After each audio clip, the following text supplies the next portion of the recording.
नमस्कार। के hypnosis and energy healing में आप सबका स्वागत है। दोस्तों, स्ट्रेस केवल आम व्यक्ति को नहीं होता, तो ये खास व्यक्तियों को भी होता है। ऐसा नहीं है कि एक सामान्य व्यक्ति को स्ट्रेस है और कोई बहुत बड़ा व्यक्ति है या पैसे वाला है या फिर कोई सेलिब्रिटी है तो इनको स्ट्रेस नहीं है। तो मैं तो ये कहूँगा कि सबसे ज़्यादा स्ट्रेस उन्हीं को होता है। तो इस स्ट्रेस को दूर करने के लिए क्या क्या किया जा सकता है? तो ये स्ट्रेस जो है, ये स्ट्रेस का रूपांतर जो है वो कब डिप्रेशन में बदल जाए तो ये उस व्यक्ति को भी समझ में नहीं आता है। और होता भी ऐसे ही है।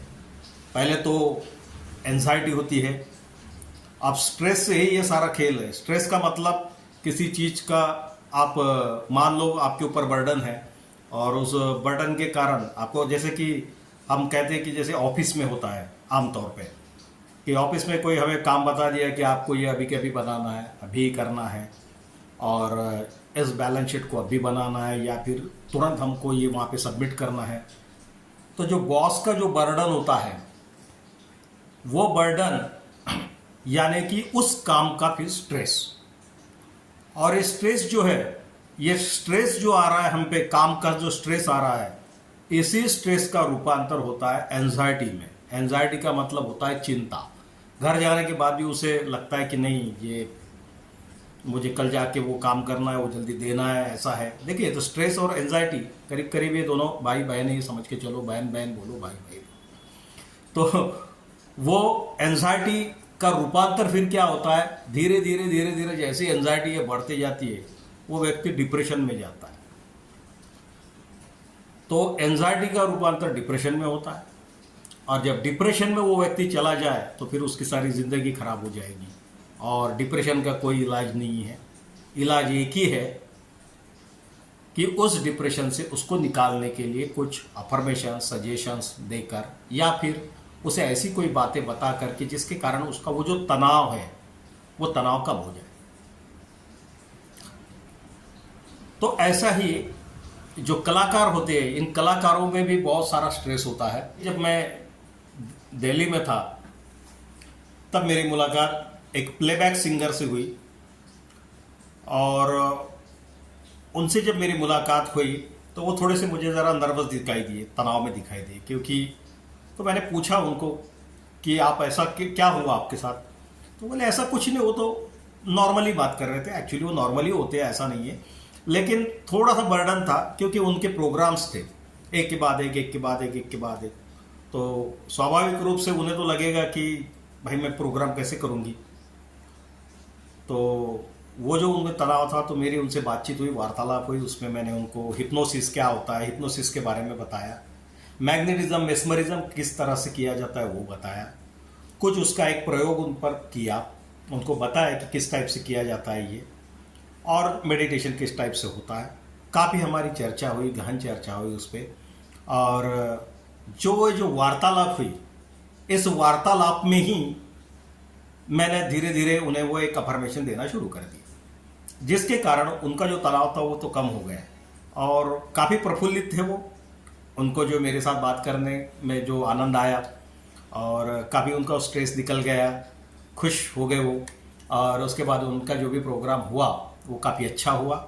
तो देखिए, शब्दों की कितनी महिमा होती है। आप किस टाइप से बोलते हो, हिप्नोटिज्म में शब्दों को सबसे ज़्यादा महत्व है। शब्द किस तरह से आप फेंकते हो, किस तरह से उसका जो उतार चढ़ाव जो होता है, वो उतार चढ़ाव आप किस तरह से करते हो, ये सारी चीज़ें मायने रखती है हिप्नोसिस में, जो कि आमतौर पर नहीं दिखाई देते कहीं। क्योंकि बहुत सारे लोग मुझे मिलते हैं और कहते हैं कि सर हमने ये कोर्स किया, वहाँ किया, ऐसा किया, लेकिन सर हम कुछ नहीं कर पाते। तो उसके पीछे का कारण एक या दो तीन ही हो सकते हैं। एक तो या तो उस व्यक्ति ने सही ढंग से सीखा नहीं, जो सब्जेक्ट स्टूडेंट है उसने सही ढंग से ध्यान देकर सीखा नहीं है, या तो फिर पढ़ाने वाले ने उन चीज़ों के ऊपर फोकस ही नहीं किया। उन्होंने केवल हमको क्लास करना इसलिए क्लास कर दिया, या फिर उनको बहुत सारा लिख कर दे दिया। आजकल ये ज़्यादा होता है, क्योंकि मुझे कुछ लोगों ने कहा कि सर हमको 7-7 दिन खाली लिखवा के देते हैं अरे 7 दिन क्लास, क्या तो लिखो, यह ऐसा था, माइंड ऐसा, वो ऐसा, ये ऐसा, तो ये लिखने में ही सारा चले जाता है, तो वो सीखेगा कब? तो ये चीज़ें लिखना नहीं होता है। मैं जो हिप्नोसिस पढ़ाता हूँ उसमें मैं लिख कर नहीं देता हूँ। हाँ, जो चीज़ें पॉइंट लिखना है वो उनको कहता हूँ कि देखिए ये आपको याद नहीं रहेगी, इसको लिखो, तो वो उनको मैं लिखवा देता हूँ, क्योंकि मेरा मानना ये है कि हिप्नोसिस कभी भी यहाँ होना चाहिए, ना कि वो लिखने में, वो किताबों में, वो वैसे ही रह पड़ा रहेगा। एनीवे, तो जो अनुभव उनका रहा और जो प्लेबैक सिंगर थी उनका जो अनुभव रहा, उन्होंने मुझे बाद में घर जाने के बाद उन्होंने मुझे अपना एक फीडबैक भेजा, तो वो फीडबैक मैं यहाँ पर लगा रहा हूँ, तो आप देखिएगा आगे कि प्लेबैक सिंगर जो है सीमा जी, उन्होंने अपने कैसे अनुभव बताए। और उन्होंने जो मुझे वीडियो भेजा था उस समय वो बहुत लंबा था, बहुत लंबा, बहुत कुछ बोले थे, यानी जो मन में उनके बहुत जितना उत्साहित थे तो बहुत कुछ बोला, लेकिन मैंने इतना ना रखते हुए उसमें से कुछ पार्ट को थोड़ा सा कट किया क्योंकि वीडियो बहुत लंबा हो जाएगा। तो उस चीज़ को ही मैंने रखा और उसी चीज़ को आप आगे देखोगे।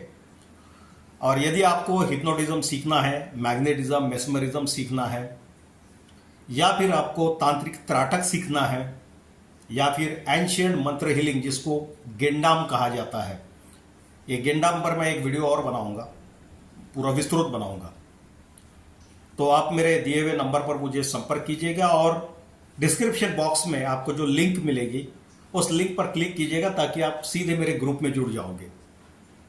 तो आइए देखते हैं सीमा जी का फीडबैक। मैं प्लेबैक सिंगर, दूरदर्शन आर्टिस्ट सीमा चक्रवर्ती हूँ। मैं फ़िलहाल मुंबई में रहती हूँ। वहाँ पे ऑडिटोरियम शोज़ करती हूँ, म्यूज़िक के क्लासेस लेती हूँ, आउटडोर के लिए भी जाती रहती हूँ शोज़ के लिए। ऐसे ही एक बार जब मैं दिल्ली गई तो वहाँ पे मेरी मुलाकात के हीलर जी से हुई, जो कि हिप्नोटिज्म और मैग्नेटिज्म के क्लासेस भी लेते हैं और करवाते भी हैं। उनसे मैं इतनी इंस्पायर हो गई कि सादे शब्दों में उन्होंने बताया कि मेडिटेशन क्या चीज़ होती है, मन शांति कैसे लानी चाहिए जीवन में। तो ये बहुत मुझे कुछ सीखने को मिला। अगर आप लोगों को भी ऐसा अगर करना चाहे कोई मेडिटेशंस या मन शांति के लिए, या फिर ये दोनों चीज़ें सीखना भी चाहते हैं, तो मैं चाहूँगी कि के हीलर सर बेस्ट है ये सिखाने के लिए।